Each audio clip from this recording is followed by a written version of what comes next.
Hello दोस्तों, हमारे channel competitors club में आपका स्वागत है। इस वीडियो में हम भारत के मध्यकालीन इतिहास के अंतर्गत देखने वाले हैं 15वीं 16वीं शताब्दी। पिछले वीडियो में हमने 13वीं एवं 14वीं शताब्दी के बारे में देखा था और उसमें हमारा जो फोकस था मुख्य रूप से दिल्ली सल्तनत पर था। दिल्ली सल्तनत में हमने देखा कि तुर्क एवं अरबों ने किस प्रकार जो है अपना कब्जा किया, सुल्तान के रूप में शासन किया। उसमें भी प्रमुख रूप से हमने गुलाम वंश, खिलजी वंश एवं तुगलक वंश के बारे में देखा था। तो जिस समय उत्तर भारत में दिल्ली और उसके आसपास के क्षेत्रों में सल्तनत कालीन सुल्तान जो है शासन कर रहे थे, लगभग उसी समय में दक्षिण भारत में जो है विजयनगर साम्राज्य की स्थापना हो रही थी। और जैसे जैसे दिल्ली सल्तनत के मुख्य रूप से तुगलक वंश जब कमज़ोर हुआ तो बमनी साम्राज्य का भी अभ्युदय हुआ। तो जब 13वीं 14वीं शताब्दी समाप्त हो रही थी, उसी ट्रांजिशन पीरियड में दक्षिण भारत में जो है एक नवीन राजवंश, एक नया साम्राज्य जो है स्थापित हो रहा था। तो उन सबको हम एक साथ देखेंगे इस वीडियो में। चलिए, तो 15वीं 16वीं शताब्दी का इतिहास हम देखने वाले हैं। आपको बता दें, जैसा पिछले वीडियो में भी हमने बताया कि अलाउद्दीन खिलजी जो था, अगर दिल्ली सल्तनत के सुल्तानों की बात करें तो अलाउद्दीन खिलजी पहला सुल्तान था दिल्ली सल्तनत का जिसने दक्षिण भारत पर विजय प्राप्त की थी। दिल्ली सल्तनत का पहला सुल्तान था, इस पर हमने पिछले वीडियो में भी चर्चा कर ली है, जिसने दक्षिण को जीता था, दक्षिण विजय प्राप्त की थी। तो एक बार जब ये रास्ता खुल जाता है तो उसके बाद उनके जो आने वाली वंशें होती हैं वो भी उसका अनुसरण करती ही करती हैं। तो अलाउद्दीन खिलजी के दिल्ली विजय करने के पश्चात जो है खिलजियों के पास जब तुगलक वंश आया, तुगलक वंश जब सत्ता में आया तो तुगलकों ने भी जो है दक्षिण विजय की थी। और संभवतः इसी समय जब तुगलकों ने दक्षिण विजय की थी, उसी समय जब ये वारंगल पर जब इन्होंने आक्रमण किया था और विजय प्राप्त की थी, तो दिल्ली सल्तनत की सेना ने अपने साथ दक्षिण भारत के 2 राजकुमारों को दिल्ली सल्तनत लाया। मतलब कहने का मतलब है कि जब तुगलक वंश की दिल्ली सल्तनत की सेना ने जब वारंगल पर आक्रमण किया था तो अपने साथ जो है 2 राजकुमार, अब इनका नाम याद रखेंगे। पहला जो है वो हरिहर है और दूसरा है बुक्का। दोनों भाई हैं। इन 2 राजकुमारों को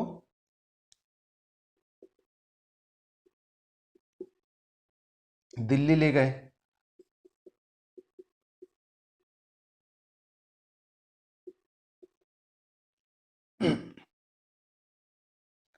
और बंदी बनाकर ले गए और यहाँ पर क्या किया गया, इनका धर्म परिवर्तन किया गया। इनको जो है मुस्लिम बनाया गया।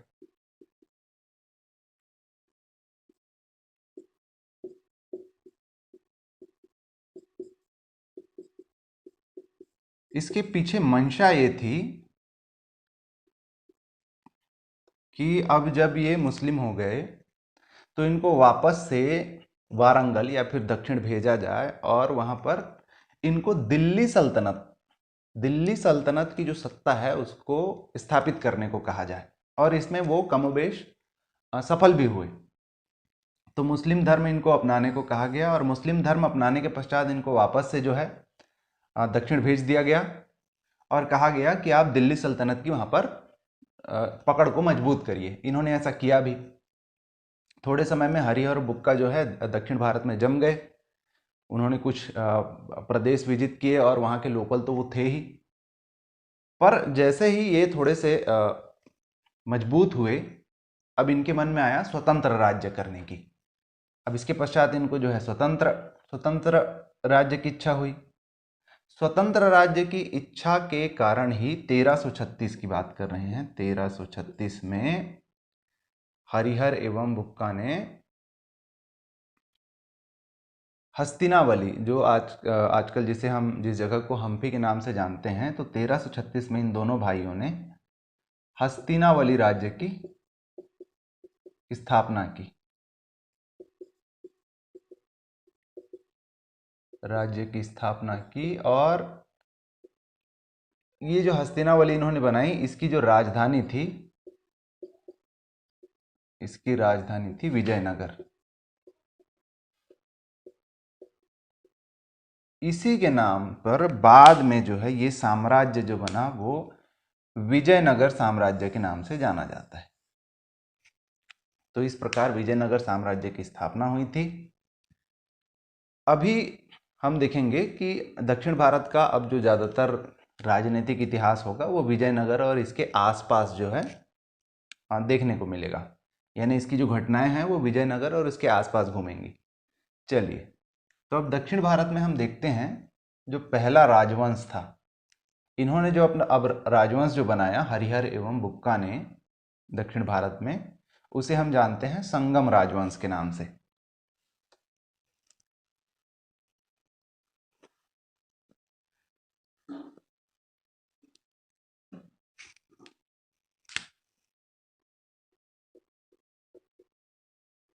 संगम राजवंश, इसकी स्थापना हमने देख ली कि हरिहर एवं बुक्का ने की थी।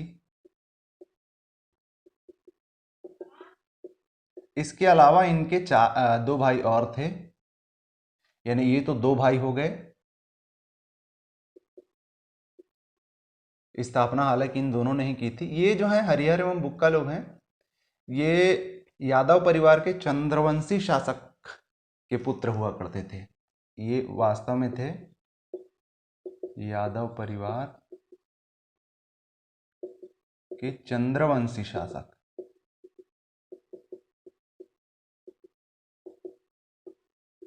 के पुत्र हुआ करते थे।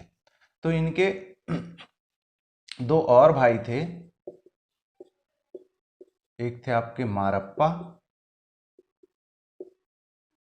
और चौथे थे मुदप्पा। अलग अलग क्षेत्रों में जो है अलग अलग जागीरें देकर चारों भाई शासन कर रहे थे। और जैसा हमने देखा कि संगम राजवंश में जो राजधानी थी, इनकी जो राजधानी थी वो थी विजयनगर।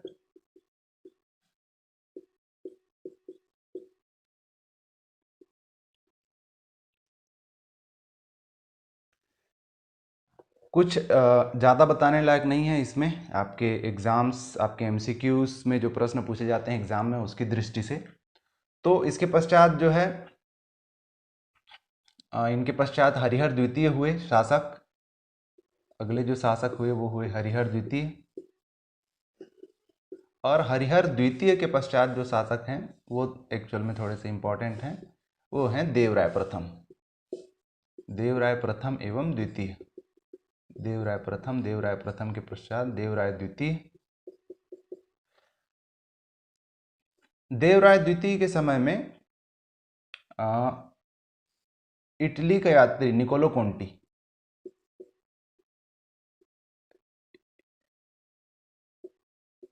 इटली का यात्री निकोलो कोंटी जो है विजयनगर आया था।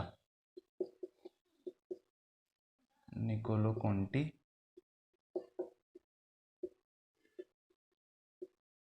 विजयनगर आया था। ये 1421 की घटना है। इसी के समय में जो है 1443 में अब्दुल रज्जाक, 1443 में, ये अरबी है, अरब का यात्री है।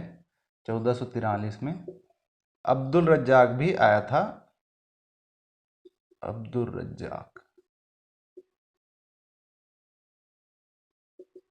की विजयनगर यात्रा। तो इसे याद रखेंगे, ये इंपॉर्टेंट पॉइंट है। एक तो जो है निकोलो कोंटी और दूसरा अब्दुल रज्जाक, ये दोनों ने विजयनगर का भ्रमण है या विजयनगर की यात्रा जो है देवराय द्वितीय के काल में की थी। अभी विजयनगर बनने के पश्चात जिस समय विजयनगर साम्राज्य जो है फल फूल रहा था, बढ़ रहा था, उसी समय दक्षिण भारत में क्योंकि तुगलकों का जो है उस समय तक अधिकार था, पर जब तुगलक वंश का पतन हुआ, तैमूर का आक्रमण, उसके पश्चात तुगलक वंश का पतन हुआ, दिल्ली सल्तनत पे जो है तुगलक वंश जब समाप्त हो गई, तो जो राज्यपाल दक्षिण भारत में उनके नाम से उनके अंडर जो है शासन कर रहे थे, उन्होंने धीरे धीरे जो है अपने आप को स्वतंत्र करना प्रारंभ कर दिया। तो अगर दक्षिण भारत को हम देखें, इस समय के दक्षिण भारत को,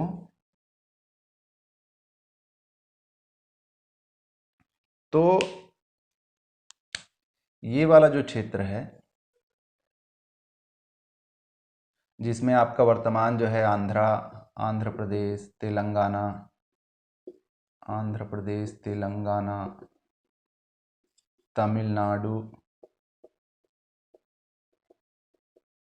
तमिलनाडु, कर्नाटक का कुछ एरिया, केरल आदि जो राज्य हैं अभी वर्तमान के, वो सब मिलकर बनाते थे आपका विजयनगर साम्राज्य। और इसके ठीक ऊपर महाराष्ट्र और आपके एमपी का कुछ जो एरिया है, ये उस समय बना रहा था बमनी साम्राज्य। तो इस क्षेत्र के जो तुगलक के अंतर्गत, तुगलक शासन के अंतर्गत जो भी राज्यपाल थे, उन्होंने अपने आप को स्वतंत्र कर दिया था और बमनी साम्राज्य की स्थापना की थी। तो विजयनगर और बमनी साम्राज्य के बीच जो है क्लेश, उनके बीच जो है संघर्ष होते ही रहता था। बाद में हम देखेंगे कि किस प्रकार से जो है बमनी साम्राज्य विभक्त हो गया, टूट गया, और फिर 5 नए राज्यों की स्थापना हुई बमनी साम्राज्य से। उसके बारे में हम बाद में देखेंगे। परंतु ये विजयनगर साम्राज्य के सामने जो सबसे बड़ी मुश्किल थी वो यही थी कि बमनी साम्राज्य के साथ उसके टकराव लगातार हो रहे होते थे। संगम राजवंश के पश्चात विजयनगर साम्राज्य पर जो है सलूब राजवंश ने शासन किया। तो अपन सिर्फ शासकों के नाम देखते चलते हैं, उनसे संबंधित इतिहास की महत्वपूर्ण घटनाएं, परीक्षा में पूछे जाने लायक घटनाएं जो है नहीं है, यानी नहीं पूछे जाते उनमें से सामान्य रूप से। सलू राजवंश,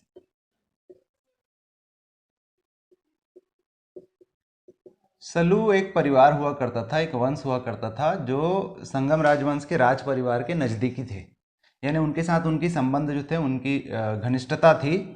तो जब संगम राजवंश के उत्तराधिकारी अयोग्य साबित हुए और उस साम्राज्य को संभालने में असफल हुए, तब सलू परिवार आगे आया और सलू परिवार के सलू नरसिंह ने सत्ता की बागडोर संभाली। तो ये जो है, ये घटना है 1486 से 1505 की, जब सलू और राजवंश का जो है शासन हुआ। सलू नरसिंह के मृत्यु के पश्चात उसके जो सेनापति थे, उसने मौके का फायदा उठाते हुए सत्ता जो है अपने हाथ में ले ली। नरस नायक ये जो है सेनापति हुआ करता था। जब सलू नरसिंह की मृत्यु हुई तब उसने साम्राज्य अपने हाथ में ले ली, साम्राज्य की बागडोर अपने हाथ में ले ली। और इसका जो पुत्र हुआ, नरस नायक का जो पुत्र हुआ वीर नरसिंह, उसने जो है बाद में अपने वंश के नाम पर तुलु राजवंश की स्थापना की। तुलु राजवंश ये महत्वपूर्ण है, कम से कम विजयनगर साम्राज्य के इतिहास में तुलु राजवंश बहुत महत्वपूर्ण है। तुलु राजवंश का शासनकाल रहा 1505 से 1570 के बीच। तो वीर नरसिंह के पश्चात वीर नरसिंह ने तुलु राजवंश की नींव डाली। वीर नरसिंह का जो पुत्र हुआ वो विजयनगर साम्राज्य के इतिहास में, दक्षिण भारत के इतिहास में बहुत महत्वपूर्ण स्थान रखता है। उसका नाम जो है, और वो नाम है कृष्णदेवराय। ये नाम हम लोगों ने इतिहास में भले ना पढ़ा हो, लेकिन तेनालीराम की कथाओं में जरूर हमने ये नाम पढ़ा हुआ है। कृष्णदेवराय तुलु राजवंश के थे, द्वितीय शासक। इनका शासनकाल था 1509 से 1530। तो इस वंश के सबसे प्रतापी शासक हुए, सबसे प्रतापी शासक। तो जैसा हमने पहले बात किया कि बमनी साम्राज्य का इस बीच विघटन हो गया था। बमनी साम्राज्य जो है, बमनी साम्राज्य के विघटन के पश्चात जो है 5 राज्य अस्तित्व में आए थे, जिनमें है बीजापुर, अहमदनगर, बीदर, गोलकुंडा और बाबर। तो ये 5 राज्य जो है बमनी साम्राज्य के विघटन के पश्चात अस्तित्व में आए थे। और जैसा हमने देखा था कि बमनी साम्राज्य के साथ जो विजयनगर साम्राज्य है उसकी शत्रुता है, या फिर उसके बीच टकराव जो है बहुत पुरानी बात थी। अब ये टकराव जो है इन छोटे छोटे राज्यों से, जो कि बमनी साम्राज्य के विघटन के पश्चात बने थे, उनके साथ प्रारंभ हो गया। तो ये टकराव जारी थे। कृष्णदेवराय ने लगभग बमनी साम्राज्य के विघटन के पश्चात बने सारे राज्यों को पराजित किया। कृष्णदेवराय ने जो है बीजापुर को पराजित किया, अहमदनगर को, बीदर को, गोलकुंडा को, इन सबको जीता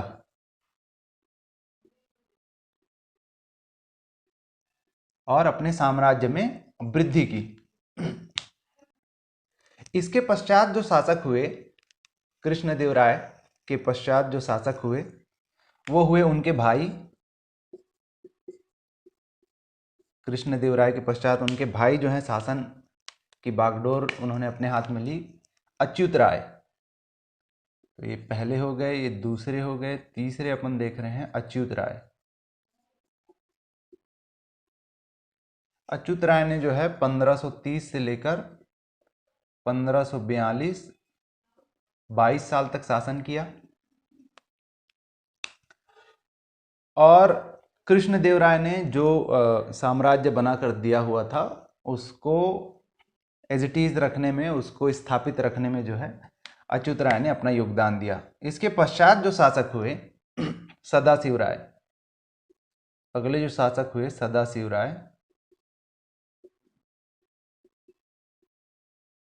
सदाशिव राय की जो नीतियां ही हैं 1542 से लेकर 1570 तक इन्होंने शासन किया। जैसे पता चल रहा है अंतिम शासक हुए 70 तक ही है, 1505 से 1570 तक ही तुलु राजवंश है। सदाशिव राय की जो नीतियां थीं वो अंततः विजयनगर साम्राज्य के पतन का कारण बनी। तो जैसे कृष्णदेवराय ने अपनी कठोर नीति रखी थी कि जितने भी आसपास के राज्य थे उनको उन्होंने जीता, उनके खिलाफ गए। सदाशिव राय की नीति ये थी कि कभी अहमदनगर और बीदर के खिलाफ जो है बीजापुर का साथ दे दिया, तो कभी गोलकुंडा का साथ दे दिया, तो कभी अहमदनगर को गोलकुंडा बीजापुर के अगेंस्ट, यानी कभी किसी का साथ ले लिया, कभी किसी का साथ ले लिया, किसी के अगेंस्ट जो है समय का फायदा उठाते हुए कभी इस पक्ष के साथ हो लिए, कभी उस पक्ष के साथ हो लिए। ऐसी सदाशिव राय की नीति रही। तो उनके जो विरोधी थे या फिर ये जो राज्य थे वो शायद उनकी इस नीति को भांप गए, और अंत में उन्होंने क्या किया कि अंत में ये जो है एक हो गए। तो 1565 23 जनवरी 1565 की घटना है।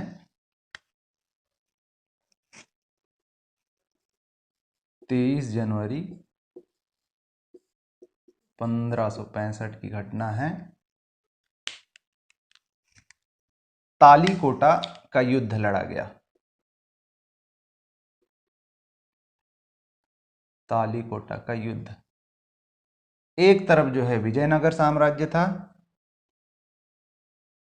विजयनगर, और उसके विरुद्ध जो है वर्सेस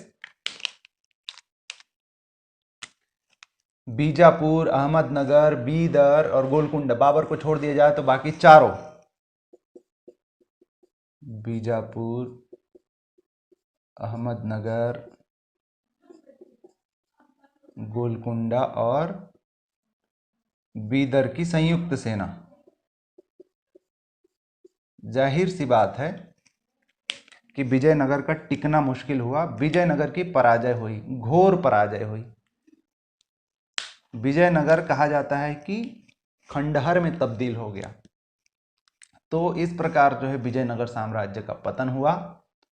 तो ये याद रखेंगे, इंपॉर्टेंट है। तालीकोटा का युद्ध किन के बीच लड़ा गया, कब लड़ा गया? 23 जनवरी 1565 की घटना है। विजयनगर का युद्ध, तालीकोटा का युद्ध लड़ा गया विजयनगर साम्राज्य वर्सेस बीजापुर, गोलकुंडा, बीदर और अहमदनगर की संयुक्त सेना के बीच। और इस प्रकार जो है तुलु राजवंश का पतन हुआ।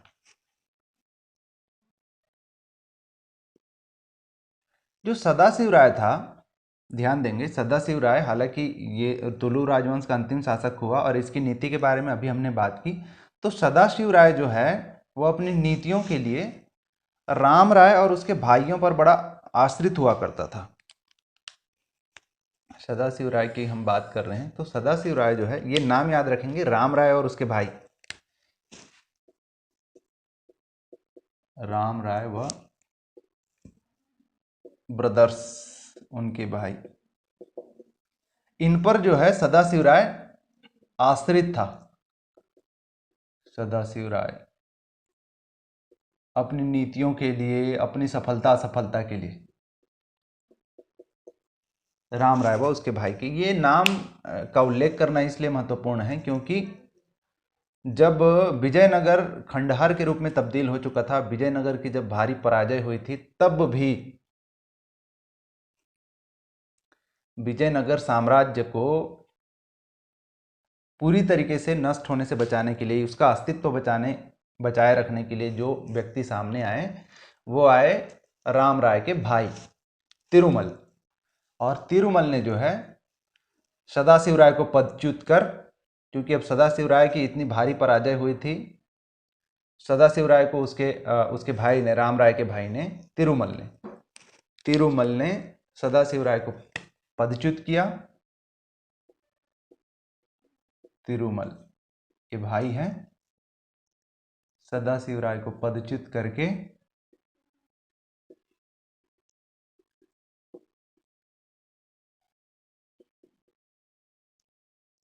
अरविदु वंश की स्थापना की।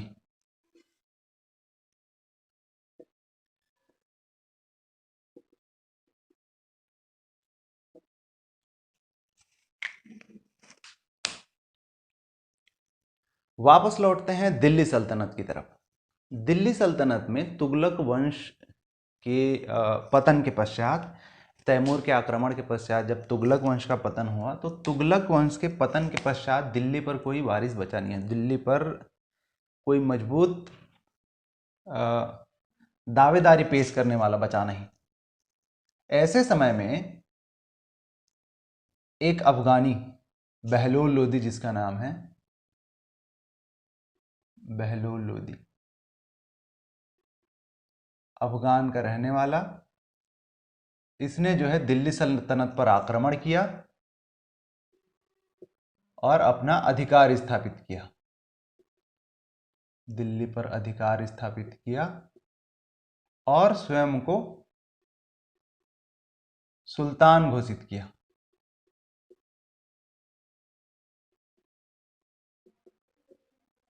इसी के साथ जो है तुगलक वंश के पश्चात दिल्ली सल्तनत पर एक नए राजवंश का काबिज होना इतिहास में दर्ज है, जिसे हम जानते हैं लोधी वंश के नाम से।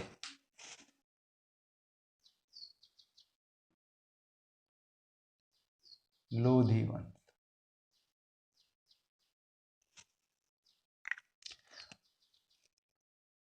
लोधी वंश का जो शासनकाल रहा दिल्ली सल्तनत पर, वो रहा 1451 से 1489 ईस्वी तक।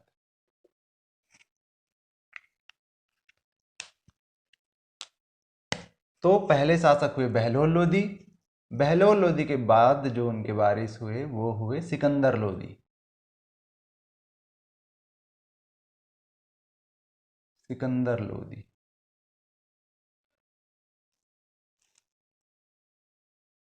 ये बहलोल लोदी का कार्यकाल हम आप करेंगे 1451 से 1489। सिकंदर लोदी का जो शासनकाल रहा 1489 ईस्वी से 1517 ईस्वी तक। सिकंदर लोदी जो है पराक्रमी शासक साबित हुआ, योग्य शासक भी था, लेकिन ये धार्मिक रूप से बहुत कट्टर था, ना केवल हिंदुओं के विरुद्ध बल्कि जो ये जिस वर्ग से, मुसलमानों के जिस वर्ग से संबंध रखता था उसमें भी दो वर्ग प्रमुख रूप से पाए जाते हैं, शिया और सुन्नी।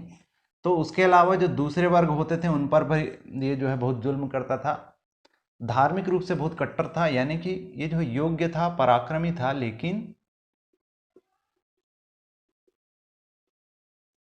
परंतु धार्मिक रूप से कट्टर शासक था ये।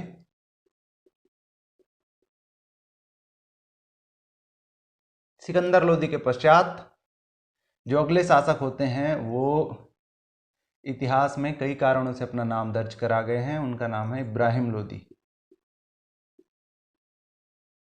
इब्राहिम लोदी इब्राहिम लोदी का शासनकाल रहा 1517 से 1526। इनके शासनकाल में बहुत से विद्रोह इन्होंने देखे।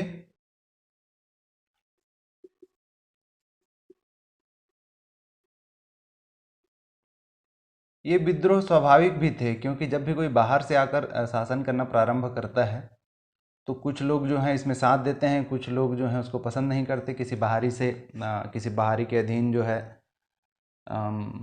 कोई बाहरी जो है आके आप पर शासन करे, तो बहुत से विद्रोह देखे इन्होंने अपने सरदारों के विरुद्ध, अपने सूबेदारों के विरुद्ध। और उसमें से एक सूबेदार का उल्लेख करना यहाँ पर आवश्यक है। वो सूबेदार का नाम है पंजाब का सूबेदार, पंजाब का सूबेदार दौलत खां।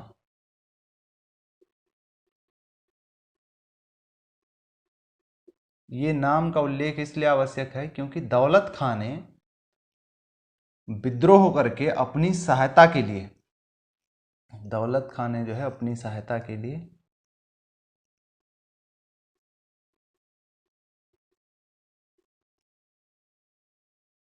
काबुल के शासक,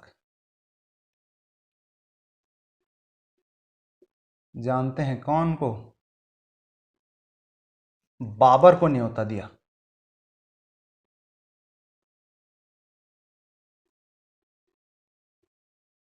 एक हिसाब से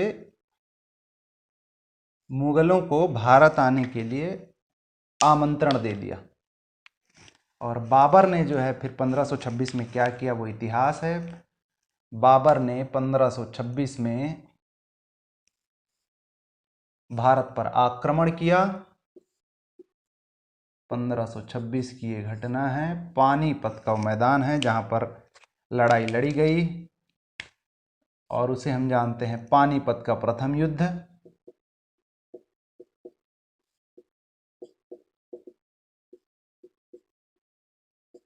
लड़ा गया बाबर और इब्राहिम लोदी के मध्य, बाबर वर्सेस इब्राहिम लोदी। बाबर अपने साथ लाया हुआ था तोपखाना। भारतीय शासक जहां परंपरागत रूप से तीर भाले कमान से लड़ रहे थे, बाबर अपने साथ लेके आया था बारूदी गोले। और उसकी अपनी लड़ाई की एक पद्धति थी जिसे तुलगुमा पद्धति कहते हैं। तो इन सब के सामने जो है इब्राहिम लोदी की परंपरागत सेना टिकना, उनको मतलब टिकने का चांस कम ही था, और ऐसा हुआ भी, टिक नहीं पाए गोले बारूद के सामने। और इस तरह भारत में फिर गोले बारूद का सेनाओं द्वारा चलन प्रारंभ हुआ। तो भारत में गोले बारूद लाने का श्रेय जाता है बाबर को। 1526 ये समय याद रखेंगे, पानीपत का प्रथम युद्ध, बाबर वर्सेस इब्राहिम लोदी, और इसी के द्वारा ही फिर मुगलों का भारत में होता है आगमन।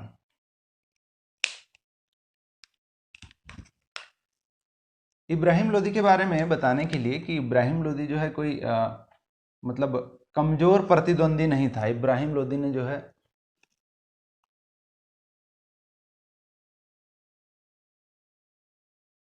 ग्वालियर जीता था। इब्राहिम लोदी ने ग्वालियर पर आक्रमण किया था, ग्वालियर को जीता था। मान सिंह के पुत्र विक्रमजीत सिंह उस समय जो है वहाँ पर शासन कर रहे थे।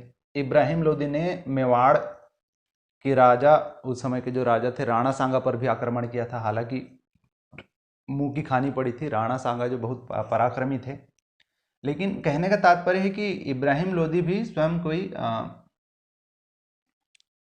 कमजोर प्रतिद्वंदी नहीं था। लेकिन जैसा मैंने बताया, बाबर जो है अपने साथ एक तो लड़ाई की पद्धति लाया था, तुलगुमा पद्धति, और दूसरा अपने साथ लाया था गोले बारूद। इसलिए इब्राहिम लोदी की पराजय हुई और भारत में रास्ता खुला मुगलों के लिए। बाबर ने अल्प समय के लिए भारत पर शासन किया, मतलब दिल्ली सल्तनत पर शासन किया। बाबर के पश्चात उनके जो पुत्र हुए हुमायूं, उनका शासन रहा। अभी इस बीच चूंकि हुमायूं जो है दिल्ली सल्तनत के अगले सुल्तान बनेंगे, इतिहास में बने, उस बीच एक और व्यक्ति का जिक्र करना यहाँ पर आवश्यक हो जाता है। जिस समय ये सारी घटनाएं घट रही थी, उसी समय कहीं पर जो है, कहीं पर अफगान में फरीद खां का जन्म होता है। अफगान में जो है इसी बीच फरीद खां का जन्म होता है। फरीद खां के जो पिता थे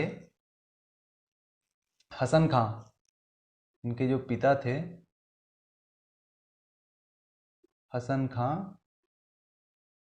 वो बिहार में जागीरदार थे।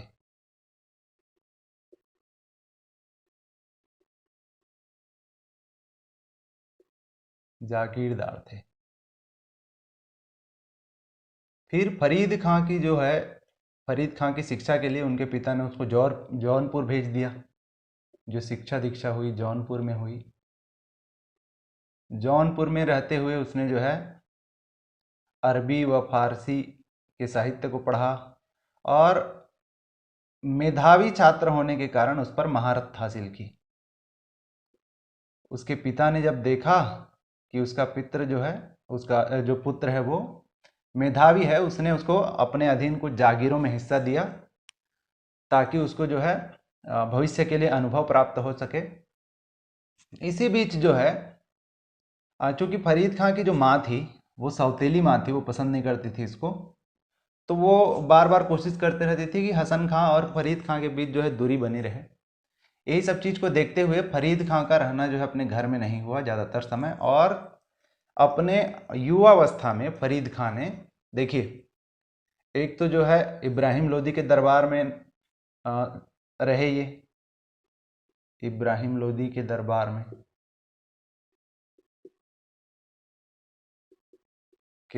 में रहे।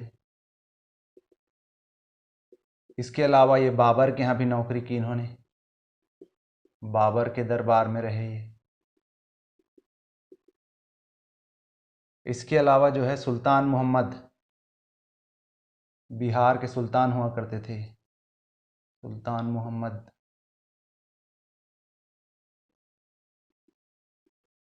बिहार के सुल्तान के यहाँ भी नौकरी की।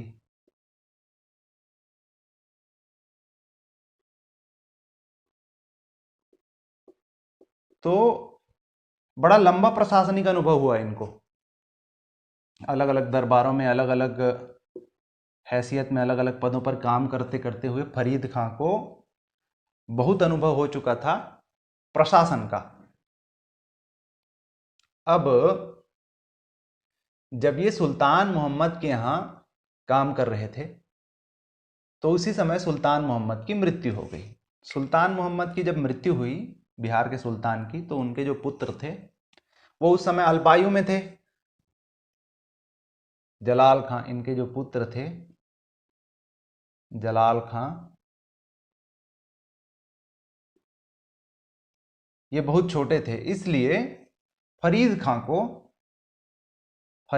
को जो है इनका संरक्षक घोषित किया गया। संरक्षक के संरक्षक नियुक्त हुए। और इस प्रकार से देखा जाए तो बिहार जो साम्राज्य था, बिहार जो राज्य था, उसका प्रशासन, उसके प्रशासन की डोर जो है सीधे सीधे आ गई फरीद खां के हाथों में। इन फरीद खां को हम जानते हैं शेर शाह सूरी के नाम से। बचपन का नाम था फरीद खां, इतिहास में हम फरीद खां को जानते हैं शेर शाह सूरी के नाम से। शेर शाह सूरी के नाम से इतिहास जो है जानता है इनको। तो शेर शाह सूरी देखिए, अलग अलग जगहों पर काम करते हुए प्रशासनिक अनुभव इनको आ ही चुका था, और समय ऐसा रहा कि बिहार राज्य का जो है साम्राज्य उनके हाथ में आ गया शेर शाह सूरी के नाम में, और बाद में जो है ये इसके बिहार के शासक बने। बिहार के शासक बने।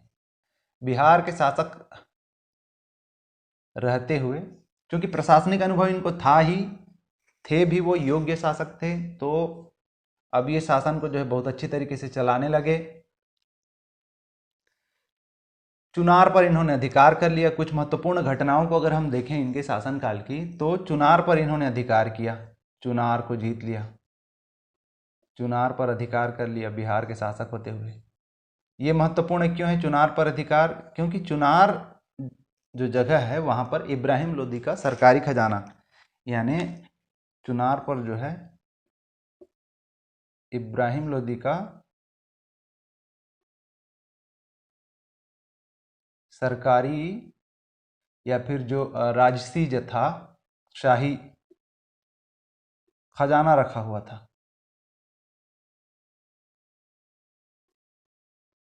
युद्ध आदि के लिए, न केवल युद्ध आदि के लिए, प्रशासन के लिए भी मुद्रा चाहिए होती है, राशि चाहिए होती है। तो ये खजाना अब आ गया शेर शाह सूरी के पास में जो है। शेर शाह सूरी का बाद में हुमायूं के साथ भी संघर्ष हुआ, और उस समय तो जो है संधि हो गई। शेर शाह सूरी का जो है पहली लड़ाई हुई, देखिए हुमायूं के साथ इनकी दो लड़ाइयां हुई। पहली लड़ाई में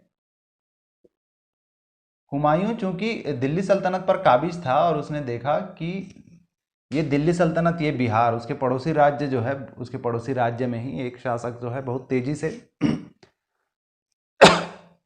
अपने साम्राज्य को बढ़ा रहा है, तो उसको रोकना आवश्यक है। इसलिए हुमायूं वर्सेस शेर शाह सूरी के बीच जो पहला युद्ध हुआ, उसमें परिस्थितियां ऐसी बनी कि निर्णायक स्थिति पर नहीं पहुंचे और संधि हो गई दोनों के बीच। हालांकि कहा जाता है कि ऐसी परिस्थितियां निर्मित करना शेर शाह सूरी की कूटनीतिक या फिर प्रशासनिक सफलता है, उसी के कारण ऐसा संभव हुआ। फिर उसके बाद शेर शाह सूरी ने बंगाल अभियान भी किया। बंगाल अभियान में उसको जो है लूटपाट के तहत बंगाल अभियान से बहुत सारी धन संपत्ति प्राप्त हुई। अब हुमायूं के लिए शेर शाह सूरी खतरा तो थे ही, मतलब दिल्ली सल्तनत के लिए शेर शाह सूरी तब से खतरा बने हुए थे जब वो बिहार के शासक बने हुए थे। तो हुमायूं के साथ शेर शाह सूरी का फिर से टकराव जो है सुनिश्चित था। तो अब सेकंड बार जब हुमायूं के साथ शेर शाह सूरी की जो है टक्कर हुई, तो हुमायूं जो है अलग अलग किलों को जीतता हुआ शेर शाह सूरी की ओर बढ़ा। और शेर शाह सूरी जो है इस जुगत में लगा हुआ था कि जिस किले पर उसका खजाना रखा हुआ है वो हुमायूं के हाथ में मत आए। इस जुगत में उसने जो है अपने खजाने को दूसरे किले पे भिजवाया और हुमायूं से ध्यान बटा के रखा उसने। इस चक्कर में हुमायूं को कुछ किले जीतने भी मिले।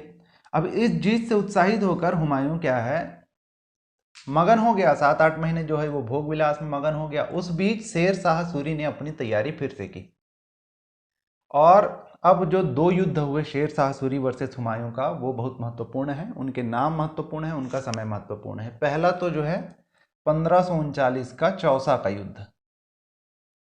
1539 चौसा का युद्ध। चौसा के युद्ध में जो है हुमायूं की भारी पराजय हुई। शेर शाह सूरी से जो है हुमायूं पराजित हुआ। और भागकर जो है उसने आगरे में शरण ली। आगरे में कुछ सेना इकट्ठी करने के पश्चात हुमायूं ने पुनः जो है आक्रमण किया शेर शाह सूरी में, और अब की बार निर्णायक युद्ध हुआ 1540 में, बिलग्राम का युद्ध। एक साल पश्चात ही बिलग्राम या फिर कन्नौज का युद्ध।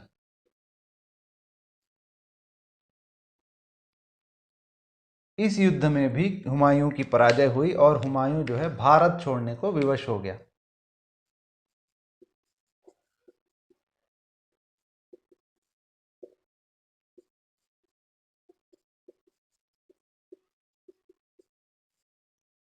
तो इस प्रकार से देखा जाए तो लगभग 4 टक्कर हुए दोनों के बीच।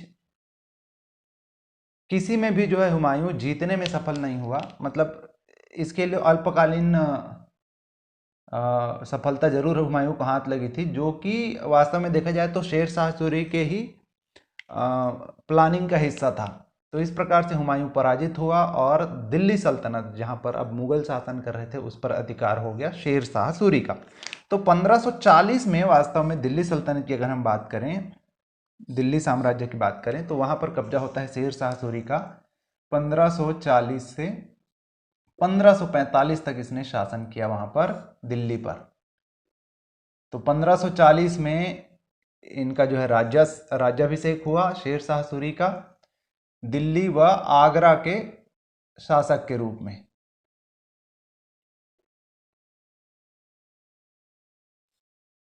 शेर शाह सूरी जो है महत्वाकांक्षी सम्राट था। इतने होने के पश्चात भी उसने वहां पर रुकना जो है ठीक नहीं समझा, और इसके बाद भी उन्होंने बहुत सी लड़ाइयां लड़ी और बहुत से विजय किए। 1545 के आते आते शेर शाह सूरी लगभग पूरा राजपूताना जीत चुका था। पूरा राजपूताना का मतलब उस समय वहां पर जितने भी राजपूत शासक थे, चाहे वो ग्वालियर में हो, मेवाड़ में हो, चाहे रणथंभौर में हो, तो वो पूरा एरिया जो है 1545 तक आते आते शेर शाह सूरी के अधीन हो गए थे। अब क्या हुआ, इसी दौरान एक युद्ध के दौरान शेर शाह सूरी जो है तोपखाने का बारूदी जो गोले होते हैं उनका निरीक्षण कर रहा था, और निरीक्षण के दौरान ही एक बारूदी गोला उनके पास फट गया और इसमें शेर शाह सूरी की मृत्यु हो गई। तो ये भी याद रखने लायक बात है, मृत्यु से संबंधित किसी शासक की लाइब्रेरी में सीढ़ी से गिरकर मौत हो रही है, कोई शासक जो है चौगान खेलते हुए या पोलो खेलते हुए घोड़े से गिरकर मृत्यु को प्राप्त हुआ, उसी प्रकार शेर शाह सूरी की जो मौत हुई, इनकी जो मृत्यु हुई, याद रखेंगे, शेर शाह सूरी की जो मृत्यु हुई वो हुई बारूदी गोले के निरीक्षण के समय।